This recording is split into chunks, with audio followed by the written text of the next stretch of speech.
שעשינו ממשקים עם הסוכן, אנחנו נרצה לראות בעצם איך הדברים מאחורי הקלעים מתנהלים. אז על בסיס הרדיס עשיתי איזשהו מערכת דשבורדינג שאפשר לראות בזמן אמת את כל הממשקי עבודה. אז נוכל לראות כל מיני KPI מיוחדים, נוכל לראות את הפידבקים גם, הפידבקים יכולים להישלח כחלק מאחד הטולים. לדוגמה, מה שדיברנו לפני שנייה, זה שיחה שדיברנו. אנחנו יכולים לראות את כל הטולים שראינו כבר מקודם, ממש איך להכין פצצה, כל הדברים שדיברנו מקודם.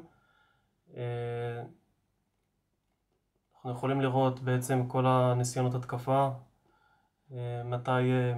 מי עבד יותר טוב, מי תפס מה. אנחנו נוכל לעשות בדיקות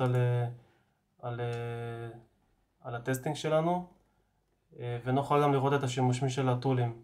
ואז בעצם נוכל להבין מה יותר עבד, מה פחות עבד, וזהו.